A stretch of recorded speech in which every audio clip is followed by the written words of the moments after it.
Oh, yeah. What's going on, everybody? It's the episode you've been dreaming about since the start of PPP, since the beginning of the player profile and projections. You've been saying, give me the Holder Heller episode. Feed it to me. Give me the Holder Heller episode. Give me the Holder Heller episode. We've been saying, calm down about it. It's coming. Chill. And Jake, you've been, not to throw you under the bus, but leading the pack here, just demanding the Holder Heller episode. So how excited are you? Holder? I barely know her. I barely held her. Heller? I barely hold her. Yeah, and I think this is funny, James, because we're pre-recording these and it's at the very start of spring training and excitement is in the air. You and I both mutually agree that about a week and a half into spring training, there is a lull where it's like, oh my God, we got 3 more weeks till regular baseball, 4 more weeks. And I think this episode is basically waving the white flag that we're at that point of spring training. I have a feeling this episode will be the most useless thing we ever record. Really? Either by the time this is out and people are listening to it right now, one of these dudes is like clearly out or not in contention, or they've announced like Heller, or they both just don't matter to the 2019 season. Wow. Damn, dude. Yeah. We haven't done this game in a while. Okay, what's the game? What's the bullpen countdown as of right now? As of today, we're doing this. We're recording February 11th. So Chapman, 1. Britton, Ottavino, Canely, Goose, Chad Green's 5, 5, Sessa, 6, Holder Heller. So how many guys do we normally keep in the pen? Million or 2? Oh, yikes. Okay, well, do it this way. There's 26 guys on a team, right? Yep. 9 hitters. So now we're down to 17. 4 bench guys. Now we're down to 13. 5 starters.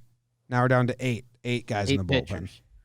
So we got to Holder and Heller with our 7 and 8 spots, and that was also with Sessa at the 6 hole.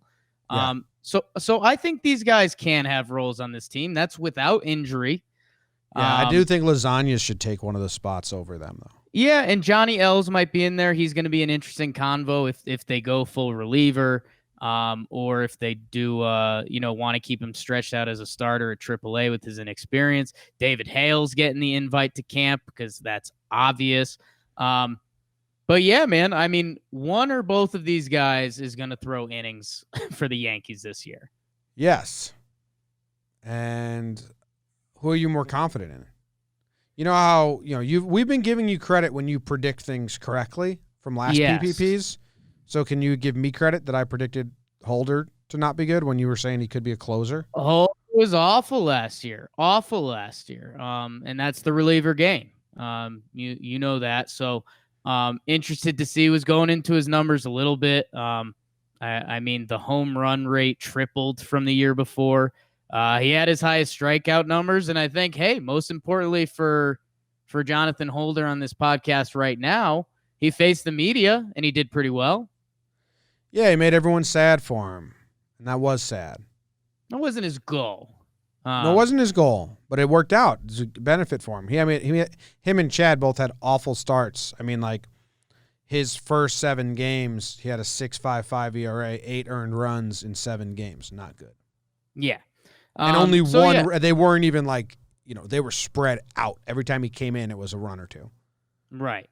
And yeah, I mean, we'll see if Holder can get back to 2018 form. He pitched in 97 games for the Yankees, 105 innings pitched, almost a strikeout per inning over that time, a 1.27 ERA plus. Had a really strong 2018. And yeah, I mean, things just fell apart in 2019.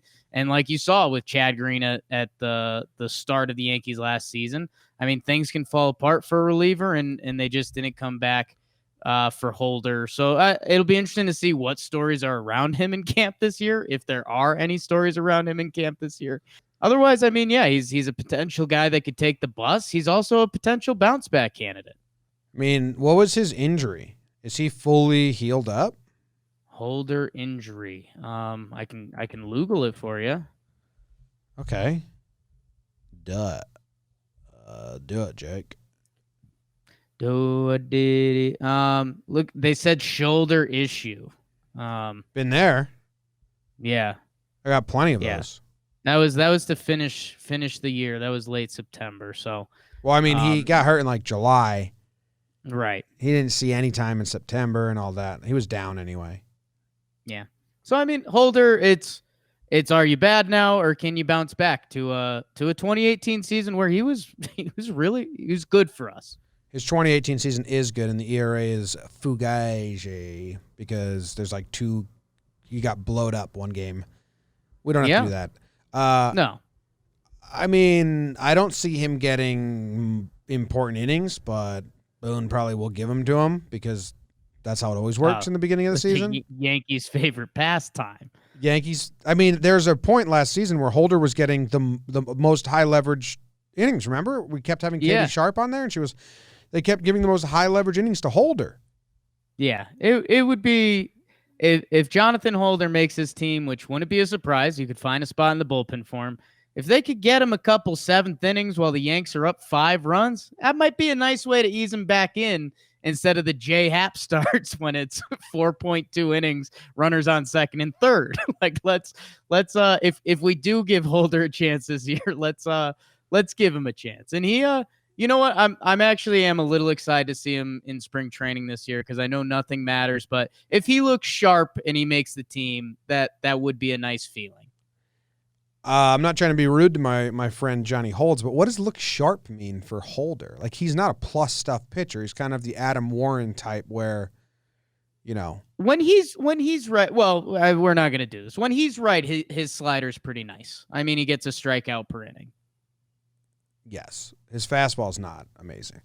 No, it's not a plus fastball by any means. But when he's locating his fastball, his slider comes off of it pretty nicely. Well, his slider usage really ticked up in 2019, Jake. It went from 14% to 24.9%. Well, dude, you know Larry Rothschild's a bum, bro. And you know what? His cutter stopped. He went from 12 to 4. His changeup stayed the same, and his four-seamer stayed the same. Almost impressively the same.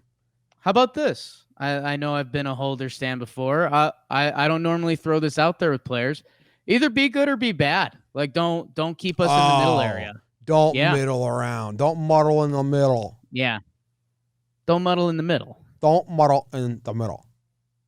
You want to talk Ben Heller a little bit? It should be one of your autobiographies. Do you like Ben Heller? Yeah, I do. Okay. So what of it? Nothing, man. You want to fight? You know where he went to college? Do I know where he went to college? Yeah. Yeah, of course I do. Where'd he go again? Olivet Nazarene. Yeah, you're all over it.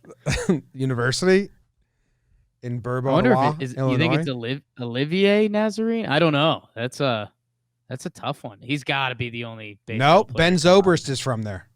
Wow. So he's not even the best Ben to come out of his high school. Oh my God, that's killer, dude. High school. This is his college. College. And Mike Overy, the famous Mike Overy. Ben Heller. I mean, if you want Jakey to cook up some stats for you, I can do it with Ben Heller, babe. Don't do it, Jake. I'm not doing it. But he, I mean, hey, technically his last 3 years of Major League Baseball, 18 innings pitched to a tune of a 0.98 ERA. Hell yeah. They got random videos on Baseball Savant of Ben Heller. Oh my God, am I clicking this? Ben Heller ball to Rowdy Tellez. And it was a strike, dude. You know, Ump got this one wrong. I'm going to watch it again. It's a nice pitch, missed his spot. Good job by Ben Heller there. So you can rewatch the random video? I don't like that. I just like slided the little ball back to the beginning. Gotcha. Yeah. I can't hit random video again and get the same video. No, when I hit it this time, now I have Ben Heller ball to Kevin Biggio. That one was a ball. Biggio. Jake, here's something. Is there a chance Ben Heller's good? Yeah, do you not remember his stuff? I mean, you didn't become a Yankees fan until 2018, so maybe you don't remember it that well. But Ben Heller, like every time he pitched, Twitter would just be like, fun stuff. Yeah, I saw all those tweets. Ben Heller has fun stuff. That's a lot, get a little cross action on his fastball and his two-seamer and his slider and stuff. It was cool. Okay. If anyone doesn't remember where Ben Heller came from, hey, where did Ben Heller come from? Yeah. The Indians trade for Andrew Miller. It was Justice Sheffield, Clint Frazier, and Ben Heller. Yeah. So, not bad. Yeah. I mean, he did have really fun stuff. Then he got injured. 2017, he came up at the end of 17. Everyone's like, I think Ben Heller's going to be the 2018 Chad Green. Turns out Jonathan Holder was that because Ben Heller got hurt, and then he was rehabbing last year. Did he even do good in the minors last year, Jake?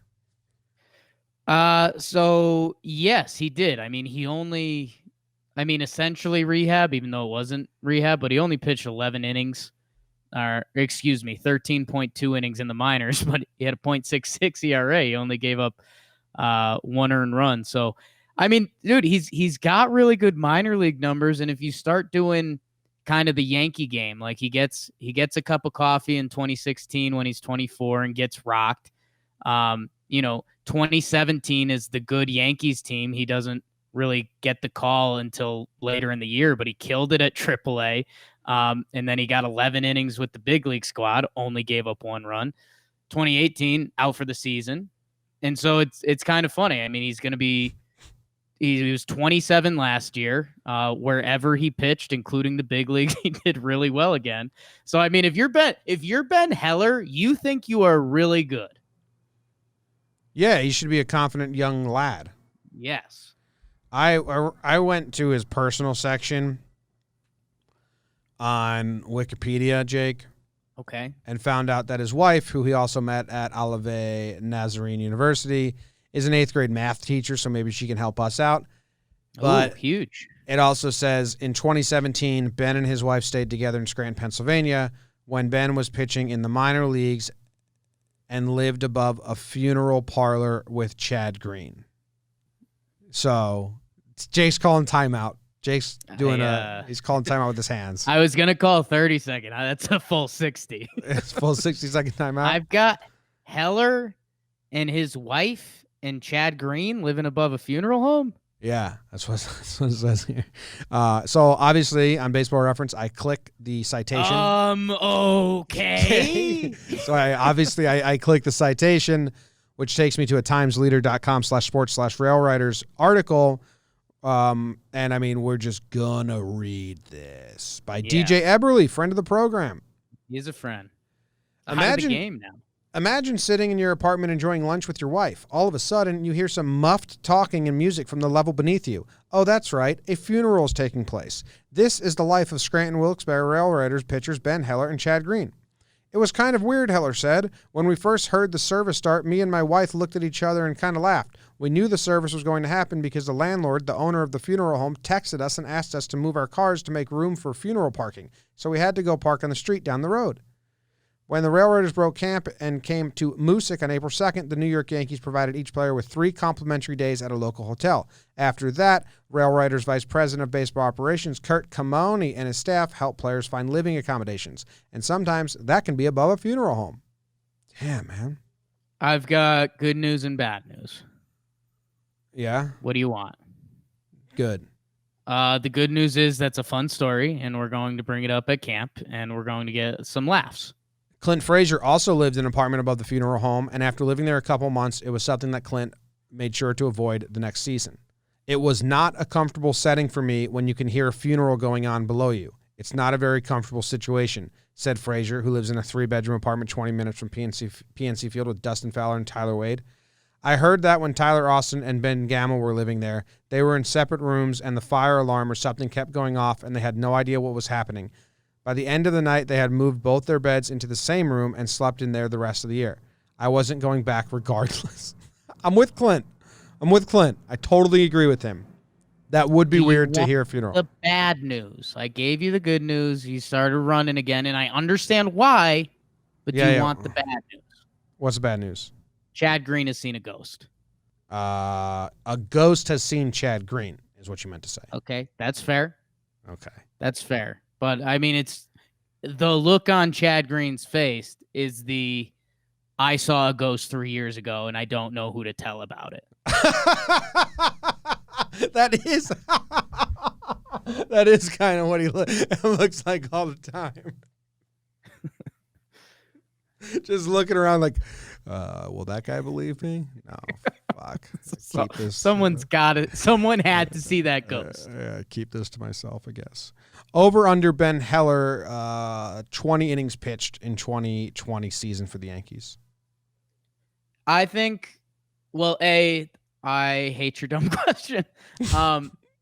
B, I want to combine them because we're combining this. Would you say 40 innings between the two of them in 2019? Easily. Okay, what would your number be? 60? Easily. Okay. Dude, we had them both being like breaking camp with the team unless Lasagna's there. And which he could be. I mean, how many innings is Holder going to get in April alone? Right. In crucial spots. Like, Holder will get 10 innings in April. The safe bet is Heller being better than Holder, right? Yes. Yes, in my opinion. What if that was like a sliding scale and like I'd say, what would your percentages of being better? 60-40 Heller, that would be better Heller. What would you put it at? I think 60-40 is kind of cool. Yeah, I think that's a number, right? Yeah, you nailed it. Yeah. Nice. Cool. You like sliding scales? Kind of. Always feels like you solved something when you get it to balance, you know? Yeah. Just like stays right in the middle. No. You don't get it. I just should have said no, yeah. When you were 14 years old and you did your physicals, did they just take that bottom block and just throw it over there? That's insulting. Okay. I'd do that if I was a scale operator. So many jokes to be made if you're a scale operator. Oh, I mean, literally, if I was the scale operator, I'm doing the foot between the other 2 feet every time. Yeah, almost every time. Every time. And then saying, like, this doesn't make sense. Yeah.